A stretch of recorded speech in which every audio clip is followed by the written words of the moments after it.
Desde Sócrates, o grande filósofo grego, mestre de Platão, a razão é uma propriedade que caracteriza o humano.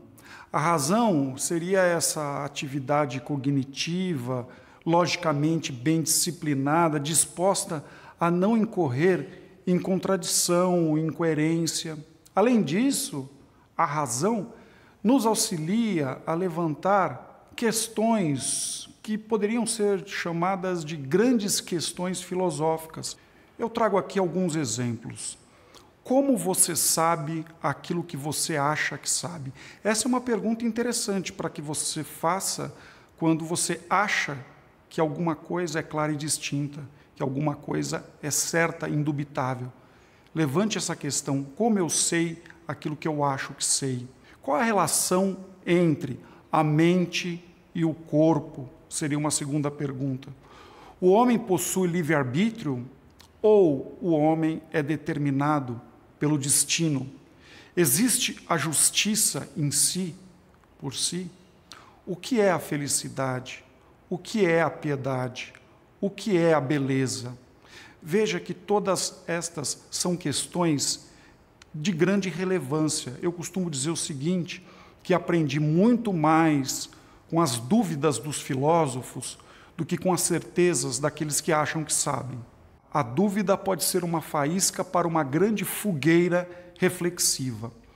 Mas o que acontece no cotidiano das nossas vidas é que a maior parte das pessoas não tem tempo para se ocupar destas grandes questões filosóficas. Claro, elas estão envolvidas com problemas mais rotineiros, né? Por exemplo, manter-se no trabalho, seus estudos, cuidar de filho, ir ao mercado, pagar as contas. Veja que, por vezes, não sobra tempo para essas grandes questões.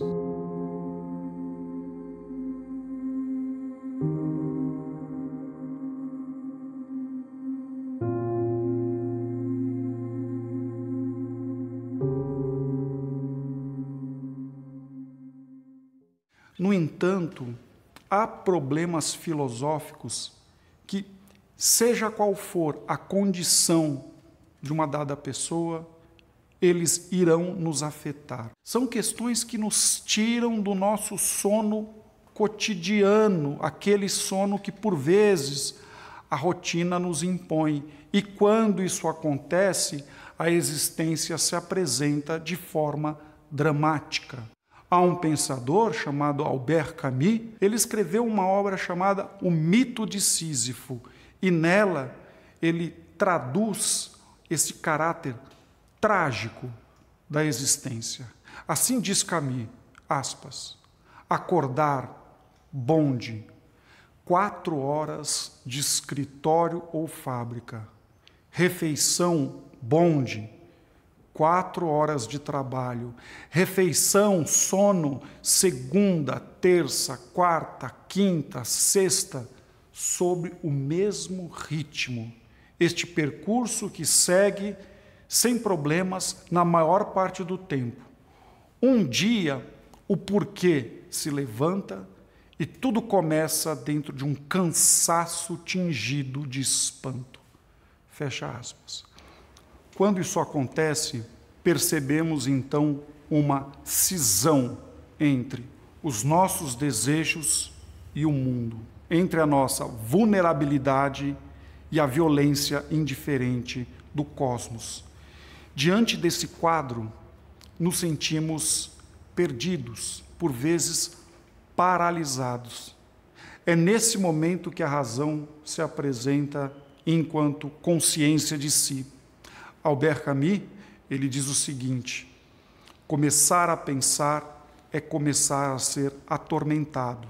Às vezes nos deparamos com acontecimentos que nos tiram dos trilhos, e aí exclamamos: isso não deveria ter acontecido.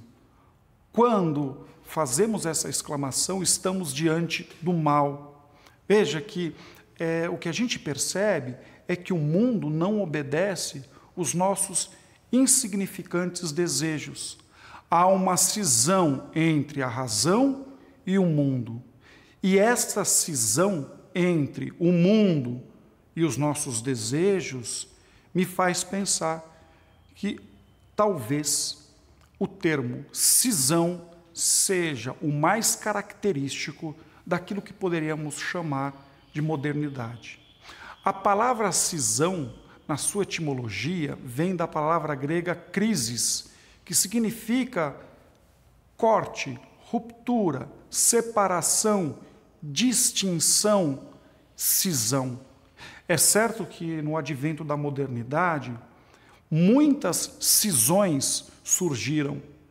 A cisão política, moral, religiosa, científica, mas há ainda uma outra cisão ou crise, a crise de identidade. Blaise Pascal, também filósofo e matemático, levanta uma preciosa questão. Afinal de contas, o que é o eu? Veja que com esta questão, Pascal faz do eu não um sujeito pensante, como pensava René Descartes, mas objeto pensado. O eu, então, torna-se um objeto que Pascal coloca, por exemplo, dentro de um tubo de ensaio e se propõe a investigar, afinal de contas, o que é essa coisa que chamamos de eu.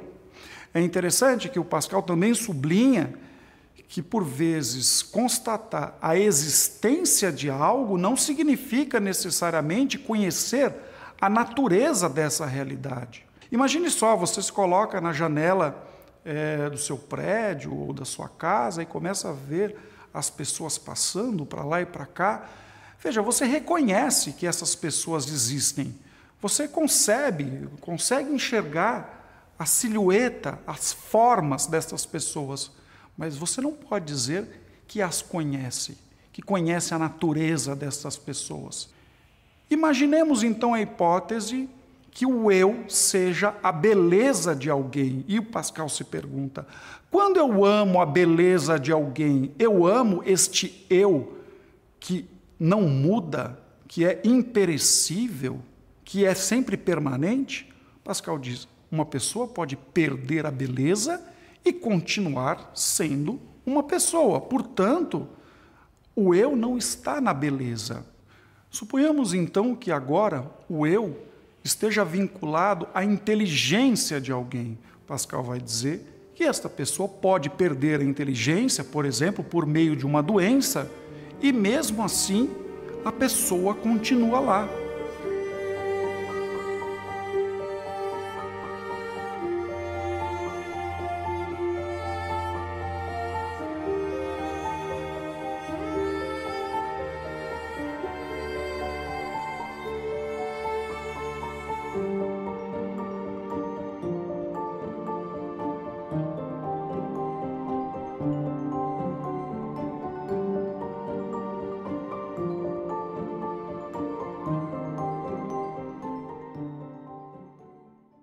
Pascal está sublinhando que nós nunca amamos ninguém em si, por si. Amamos somente as qualidades essas que são perecíveis, instáveis, contingentes, mutáveis. Diante disso, Pascal está apontando para um fenômeno moderno, o qual eu chamo de desejo de distinção. Mas o que é o desejo de distinção com mais precisão? O desejo de distinção é a disposição da vontade para a construção de um eu digno de ser estimado. Constrói-se, então, um eu que é grande, perfeito, feliz, digno de ser estimado e admirado por todos. E esconde-se embaixo do tapete aquelas características que não são muito aceitáveis socialmente, aquelas características que nós poderíamos chamar de misérias, aquelas que causam horror, não só às pessoas, mas também a nós.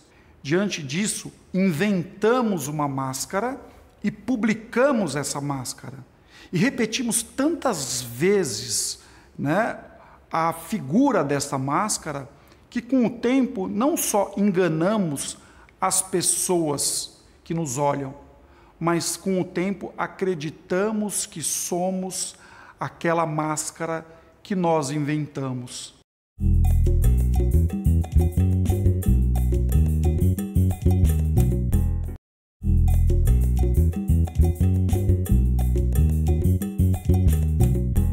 Diante disso, o que percebemos é que as relações sociais, elas são tecidas pelos fios do engano, da mentira, da hipocrisia. O ser humano é uma fraude. O homem odeia a verdade da sua condição, porque a verdade da nossa condição é insuportável. Já no século XXI, acontece uma mudança importante. Parece que a máscara do humano teria como matéria-prima o corpo. A identidade, então, ela migra da subjetividade para a objetividade. No contemporâneo, é o corpo que se torna o cartão de apresentação do homem. O corpo é aquilo que identifica o homem. A questão que podemos colocar é como essa máscara corporal é produzida. Alguns exemplos: academias, dietas extremamente rigorosas, medicamentos, alguns casos mais radicais, né, usando de cirurgias, piercings, alargadores de orelha. E uma outra forma de identidade de si por meio do corpo e que se tornou muito popular são as tatuagens.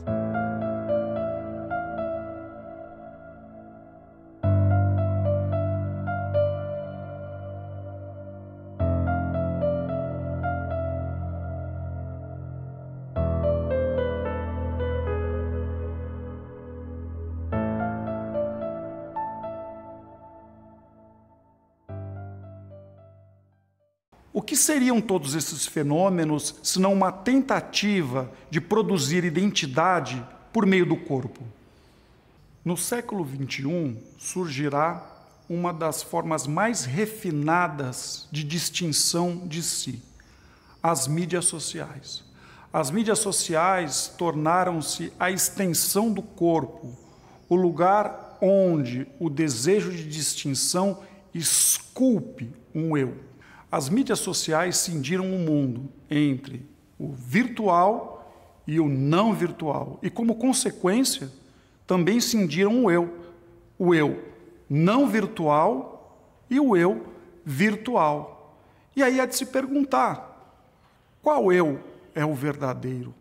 A realidade tornou-se algo em fluxo, transitando sobre o eu não virtual e o eu virtual.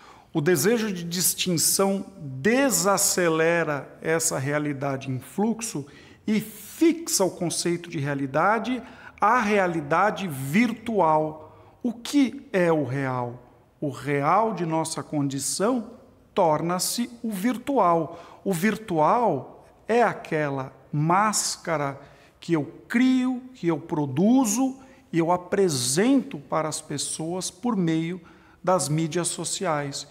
Então, que máscara é essa? É uma máscara de uma pessoa grande, perfeito, feliz, admirável, digno de ser estimado, e aquele eu não virtual permanece ligado àquelas nossas características mais miseráveis, mais precárias. No entanto, este eu não aparece nos holofotes da máscara que projetamos. Diante disso, acontece aquilo que Pascal chama de divertissement. Nos desviamos de nossa condição miserável, criando uma imagem de si extremamente favorável para as relações sociais. Para Pascal, divertissement significa desvio, esquive, não somente um desvio de nossa mortalidade, mas um desvio daquelas nossas características mais miseráveis. Existem várias modalidades de divertissement: a obsessão pelo trabalho, a investigação científica, o amor, que faz com que a pessoa fique focada naquela outra pessoa que é o seu objeto amado e esquece todas as suas mazelas do cotidiano, o consumo desenfreado, uma paixão cega pelo esporte, a obsessão na busca por riqueza, fama, poder. Diante disso, o que nós percebemos é que todas essas ações têm em comum a busca de uma plenitude, a crença de que a conquista de um objeto, seja ele qual for, poderá trazer uma espécie de sensação de plenitude, de paz, de felicidade. Mas esse sonho, com o tempo, torna-se um pesadelo. Mesmo quando alcançamos esses objetos que buscamos, ainda somos acometidos pela tristeza profunda, por aquilo que o Pascal vai chamar de um tédio insuportável.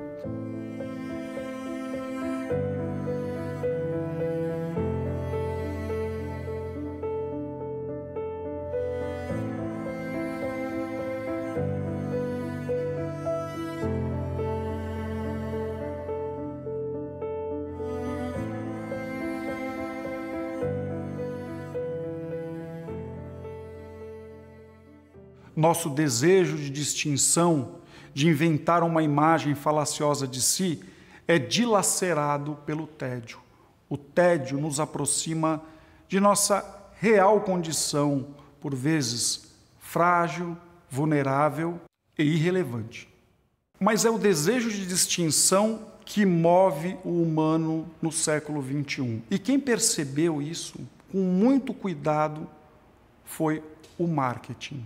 O marketing parece que manipula o nosso desejo de distinção a fim de produzir, com isso, venda de produtos. Por exemplo, antes, para vender um carro, era explorado o seu maquinário. Agora, associa-se o carro a elementos que não dizem respeito ao carro propriamente. Ou seja, o carro está vinculado a um modo de vida. Então, alguém que é um executivo vai adquirir o carro X. Alguém que tem um modo de vida mais vinculado a um espírito aventureiro vai adquirir o carro Y. Um outro exemplo é a criação de NFT. NFT significa Non-Fungible Token, que numa tradução para o português de forma aproximada significa mais ou menos moeda digital não fungível. Na verdade, NFT é um contrato que garante ao comprador, seja de uma obra de arte, a posse exclusiva daquela imagem. Então, em um universo infinitamente reprodutível, como é o universo digital, o marketing cria uma espécie de escassez de imagens. Trata-se de uma tentativa artificial de atribuir aos NFTs aquilo que o filósofo Walter Benjamin chamava de aura. O que é isso? Tornar uma imagem única, irreprodutível, digna de reverência. Artistas e personalidades do esporte têm comprado obras de arte NFT por valores astronômicos. No meu modo de pensar, tais obras são formas comerciais de atender ao irresistível desejo de distinção, de identidade, de glória e de fama de um grupo muito seleto. A aura, aquela reverência que deveria estar associada à obra de arte, agora está associada a personalidades. As obras de arte NFTs são muito mais conhecidas pela fama e fortuna de seus proprietários do que por sua beleza estética ou qualidade artística, valor intelectual ou mesmo valor histórico. Trata-se de uma arte para atender o irresistível desejo de distinção do homem moderno. Em uma realidade em fluxo, em que o conceito de realidade flutua entre o virtual e o não virtual, o desejo de distinção busca, de alguma forma, conferir identidade. Cria-se, então, inúmeras máscaras, sejam elas corporais ou virtuais, mas são máscaras criadas para que possamos suportar o mal-estar que nos habita. Diante disso, é preciso refletir, pensar, estar com os olhos da alma bem abertos. Há um intelectual israelense, professor de história, que escreve uma obra chamada 21 lições para o século XXI, e ele diz o seguinte: em um mundo inundado por informações irrelevantes, clareza é poder. Eu penso que para enfrentar este mundo tão difícil que é o contemporâneo, temos que ter uma razão logicamente bem disciplinada e um coração cheio de amor. Só assim poderemos enfrentar este contemporâneo despedaçado.